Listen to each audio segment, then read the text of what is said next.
Hi hello welcome back Shobha cooking channel. ಮಾವಿನಕಾಯಿ ಒಣಗಿಸ್ಬಿಟ್ಟು ಉಪ್ಪಿನಕಾಯಿ ಹೇಗೆ ಮಾಡೋದು ಅಂತ ನೋಡೋಣವಾ. ಮಾವಿನಕಾಯಿ ಒಣಗಿಸ್ಬಿಟ್ಟು ಉಪ್ಪಿನಕಾಯಿ ಹಾಕಿದರೆ ತುಂಬಾ ಟೇಸ್ಟಿಯಾಗಿರ್ತೈತೆ, ಹಾಗೆ ತುಂಬ ರುಚಿಯಾಗೂ ಇರ್ತೈತೆ. ಯಾವ ರೀತಿ ಮಾಡೋದು ಅಂತ ನೋಡೋಣವಾ.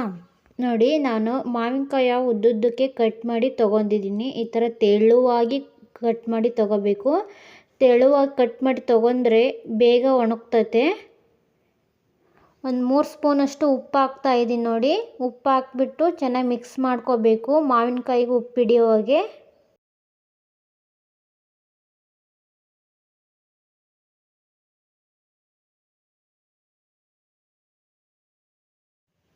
ಈ ಥರ ಉಪ್ಪೆಲ್ಲ ಹಚ್ಚಿಬಿಟ್ಟು ನೀಟಾಗಿ ಬಿಸಿಲಿಗೆ ಒಣಾಕಬೇಕು. ನೋಡಿ, ಬಿಸಿಲಿಗೆ ಒಣಾಕಿದ್ದೀನಿ. ಬಿಸಿಲಲ್ಲಿ ಒಂದು 5-6 ದಿನನಾದರೂ ಚೆನ್ನಾಗೇ ಒಣಗಬೇಕು ಈ ಮಾವಿನಕಾಯಿ. ನೋಡಿ, ಒಂದಿನ ಆದಮೇಲೆ ತೋರಿಸ್ತಾ ಇರೋದು. ಒಂದಿನಕ್ಕೆ ಇಷ್ಟು ಒಣಗಿದ್ದಾವೆ, ಇನ್ನೂ ಪರ್ಫೆಕ್ಟಾಗಿ ಒಣಗಿಲ್ಲ. ಚೆನ್ನಾಗಿ ಒಣಗಬೇಕು, ಇನ್ನೂ 5-6 ದಿವಸ ಬಿಡಬೇಕು. ನೋಡಿ, ಇದು 5-6 ದಿವಸ ಆದಮೇಲೆ ತೋರಿಸ್ತಾ ಇರೋದು.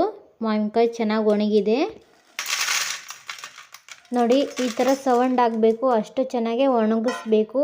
ಮುರಿದ್ರೆ ಕಡ್ಡಿ ಥರ ಪುಡಿ ಪುಡಿ ಆಗಬೇಕು, ಆ ಥರ ಒಣಗಿಸ್ಬೇಕು. ಆ ಥರ ಒಣಗಿಸಿದ್ರೆ ಬಾಕ್ಸಿಗೆ ಸ್ಟೋರ್ ಮಾಡಿ ಇಟ್ಕೋಬೋದು. ಎಷ್ಟು ವರ್ಷಗಳಾದರೂ ಬಾಳಿಕೆ ಬರ್ತವೆ, ಹಾಳಾಗೋದಿಲ್ಲ. ನಮಗೆ ಬೇಕಾದಾಗ ಸ್ವಲ್ಪ ತೊಗೊಂಡು ಉಪ್ಪಿನಕಾಯಿ ಹಾಕ್ಕೋಬೋದು. ಒಣಗಿಸಿರೋ ಮಾವಿನಕಾಯಿ ತೊಗೊಂಡಿದ್ದೀನಿ. ಈಗ ಒಂದು ಸ್ವಲ್ಪ ಉಪ್ಪಿನಕಾಯಿ ಹಾಕ್ತಿದ್ದೀನಿ. ಉಪ್ಪಿನಕಾಯಿ ಹೇಗೆ ಹಾಕೋದು ಅಂತ ನೋಡೋಣವಾ. ನಾವು ಬಿಸಿನೀರಾಗೆ ಹಾಕೋಕ್ಕಿಂತ ಮುಂಚೆಲಿ ತಣ್ಣೀರಾಗೆ ಚೆನ್ನಾಗಿ ವಾಶ್ ಮಾಡಿ ಒಂದು 5-6 ಸತಿ ತೊಳ್ಕೊಂಡು ಹಾಕ್ಕೋಬೇಕು ಬಿಸಿನೀರಿಗೆ. ಬಿಸಿನೀರಲ್ಲಿ ಹಾಕಿ ಒಂದು ಸ್ವಲ್ಪ ಹೊತ್ತು ಕುದಿಸ್ಬಿಟ್ಟು ಹಾಗೆ ಬಿಡಬೇಕು. ಉಪ್ಪಿನಕಾಯಿ ಮಸಾಲೆ ರೆಡಿ ಮಾಡೋ ತನಕನೂ ಬಿಸಿನೀರಲ್ಲೇ, ಅವಾಗ ಚೆನ್ನಾಗಿ ನೆನೀತೈತೆ ಮಾವಿನಕಾಯಿ. ನೋಡಿ, ಉಪ್ಪಿನಕಾಯಿಗೆ ಮಸಾಲೆ ರೆಡಿ ಮಾಡ್ತಾ ಇದ್ದೀನಿ. 1 ಸ್ಪೂನ್ ಸಾಸಿವೆ, 1.5 ಸ್ಪೂನ್ ಮೆಂತ್ಯಕಾಳು. ಸಾಸಿವೆ ಮೆಂತ್ಯಕಾಳು ಡ್ರೈ ರೋಸ್ಟ್ ಆಗುವಾಗೆ ಚೆನ್ನಾಗಿ ಹುರ್ಕೋಬೇಕು. ನೋಡಿ, ಚೆನ್ನಾಗಿ ರೋಸ್ಟ್ ಆಗಿದೆ, ಕೂಡ ಚೇಂಜ್ ಆಗಿದೆ. ನೋಡಿ, ಈಗ ರುಬ್ಕೋಬೇಕು. ಪುಡಿ ಮಾಡಿ ತಗೋದೀನಿ ನೋಡಿ, ತರಿಯಾಗಿ.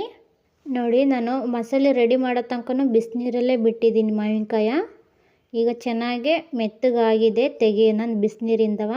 ಈ ಥರ ಬಟ್ಟೆ, ಕಾಟನ್ ಬಟ್ಟೆಯಿಂದ ಚೆನ್ನಾಗಿ ಒರೆಸ್ಕೋಬೇಕು. ಸ್ವಲ್ಪನೂ ನೀರಿನ ಅಂಶ ಇಲ್ದಂಗೆ ಒರೆಸ್ಕೋಬೇಕು ನೀಟಾಗಿ. ನೋಡಿ, ಚೆನ್ನಾಗಿ ಒರೆಸ್ಕೊಂಡಿದ್ದಾಯ್ತು.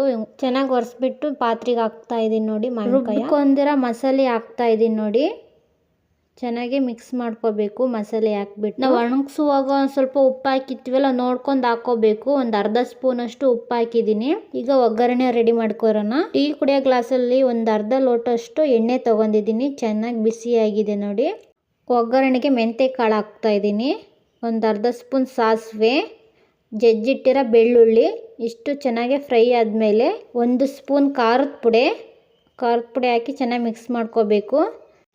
ಖಾರದ ಪುಡಿ ಎಣ್ಣೆಗೆ ಹಾಕಿದ ತಕ್ಷಣ ಬೇಗ ತೆಗೆದು ಬಿಡಬೇಕು ಮಿಕ್ಸ್ ಮಾಡ್ಕೊಂಡು, ಇಲ್ಲಾಂದರೆ ಎಣ್ಣೆಗೆ ಸೀದೋಗ್ಬಿಡುತ್ತೆ, ಎಣ್ಣೆ ಬಿಸಿ ಇರೋದ್ರಿಂದ. ಈಗ ಒಗ್ಗರಣೆಯ ಮಾವಿನಕಾಯಿಗೆ ಹಾಕಬೇಕು. ಈಗ ಒಗ್ಗರಣೆ ಹಾಕ್ಬಿಟ್ಟು ಚೆನ್ನಾಗಿ ಮಿಕ್ಸ್ ಮಾಡ್ಕೋಬೇಕು. ಇದೇ ಮೆಥಡಲ್ಲಿ ಫಾಲೋ ಮಾಡಿ, ತುಂಬ ಟೇಸ್ಟಿಯಾಗಿ ಬರ್ತೈತೆ ಉಪ್ಪಿನಕಾಯಿ. ನೋಡಿ, ಚೆನ್ನಾಗೇ ಮಿಕ್ಸ್ ಮಾಡಿದ್ದಾಯಿತು. ಈಗ ಪರ್ಫೆಕ್ಟಾಗಿ ರೆಡಿ ಆಯಿತು ಉಪ್ಪಿನಕಾಯಿ. ನೋಡಿದ್ರಲ್ಲ, ಇಷ್ಟೇ ಸಿಂಪಲ್. ವಿಡಿಯೋ ಇಷ್ಟ ಆಗಿದ್ದಲ್ಲಿ ಲೈಕ್ ಮಾಡಿ, ಶೇರ್ ಮಾಡಿ, ಕಮೆಂಟ್ ಮಾಡಿ, ಹಾಗೆ ಸಬ್ಸ್ಕ್ರೈಬ್ ಮಾಡ್ಕೊಳ್ಳಿ. Thank you.